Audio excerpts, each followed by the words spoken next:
Samaras is a director of strategy and analytics at Redbridge Group to talk about this, because this was a very popular approach from Andrews, wasn't it, at the recent Victorian election with the SEC being revived? Yeah, that's right. It did two things. It basically spoke to Victorians around taking the issue of electricity prices away from corporates. There's a perception within the community, and it's right across the country, that corporates have been basically gouging consumers when it comes to energy for some time. And the other aspect of it, obviously, was address the cost of living crisis, which now is effectively, I would say, strangling most Victorian households. So the perception that corporates are the bad guys, the government coming into the rescue cause, is that essentially how it was portrayed? That's pretty much it. I think the confidence that the Australian public has in relation to the private sector is now probably the lowest it's ever been since I've been researching or involved in politics, full stop.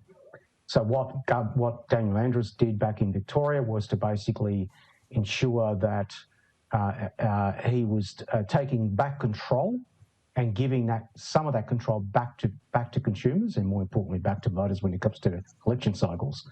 So we could see the same thing playing out in Sydney and New South Wales now. Yeah, with Chris Minns, this proposal, there are a lot of similarities. And I guess, if anything, cause we spoke around the time of the Victorian election, and the cost of living issues were already potent then. They were really biting at that time. If anything, they're worse now. That's right. And even back then, the public generally in Victoria weren't paying much attention to the state election in terms of what each party was promising. There was one policy announcement that did capture their imagination. It was this particular announcement. And that shouldn't be a surprise to any of us. Even in New South Wales right now, we find family households with very, very good incomes are actually borderline contemplating skipping meals or making some fairly harsh judgments when it comes to balancing the family budget. So these announcements strike at the heart of that. So in terms of your polling and surveys in recent times, number 1, 2 and 3 for the biggest issues for people are those cost of living pressures, and I guess they just get more and more so with every rate rise, cause. That's right. So the problem that most Australians now have isn't just about the rate rises, it's all the other inflationary aspects of what is going on right now. So it's petrol, it's food, it's right across the board. They're getting hammered from all different directions. So they're looking towards their politicians for some relief. And this SEC announcement, in some part, gives them that impression that it will provide at least some control within the market in terms of the retail aspect of how much electricity actually costs. Cause, on to a few other issues related, because obviously cost of living will be relevant to the upcoming Aston by-election in the eastern suburbs of Melbourne. Give me your read of things. Do the Liberals go in as the favourites, given the history of by-elections and basically that oppositions haven't won a seat off a government at a by-election for 100 years? Yeah, that's right, since the early 1920s. So I would say a couple of things here. First of all, we have to ask ourselves the question, has the coalition stocks within the electorate improved since last May? I think based on what we know through the public polls, the answer is no. And has Anthony Albanese's stocks within the public improved since last May? I think we can say yes.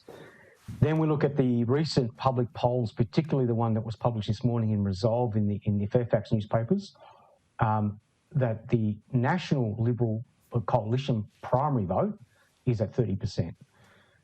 Can we say to ourselves that out there in Aston right now that the primary vote in Aston for the Liberal Party is anywhere near 40? Hard to see how that can happen. So I would say we could see an upset on the cards here, where a federal Commonwealth government for the first time snatches a seat off the opposition. It's definitely a possibility. Give us a sense of what Aston, the seat, is like in electoral terms. We know they've voted Liberal for a long time, haven't they? That's right. It's really one of the few seats that have provided any stability to the coalition, particularly in Melbourne, I would say, over the last 10 years. But even at the last federal election, it went down to 2.8%. Aston's effectively is a federal seat that has two halves to it. First half is obviously the northern part, which is Bayswater, the Bayswater end, which historically has been moving away from the coalition towards Labor, both at a state and federal level. But the coalition stronghold is Rowville, which is the southern parts of the electorate, where you find a lot of self-made wealth. We call it sort of tradie belt of Melbourne. And that still performs quite well for the coalition at a state and federal level. So that's why I think the coalition will be looking to hold its ground and then make some inroads into that northern part.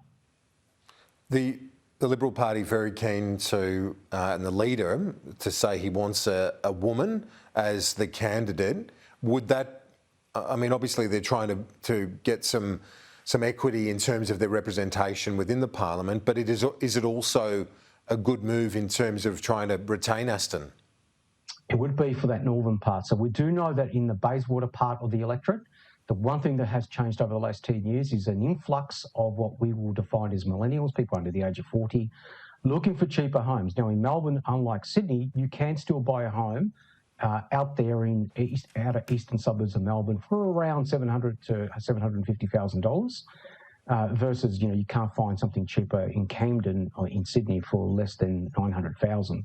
So you find that those young professionals are now moving further out and into those parts, and they will be looking at these sort of issues. Is the Liberal Party serious about modernising itself? Is it serious about connecting to a new and emerging constituency, which is this younger millennial Generation Z cohort? And finally, because let me ask you about where the Voice is at. Where do you see support for the Voice to Parliament right now? We're still a number of months away from the referendum, but what's your read? The read has not changed. In other words, people are still very unclear what it means. They're not across the detail. It does come across to many voters as something that is not top of mind. In other words, I've heard of it, I've not heard of it, I really don't know what it's about, I really don't care. I'm really just at the moment focusing on trying to get by. And so I think the Yes campaign, its biggest hurdle is cutting through that financial crisis that is now befalling many households in this country.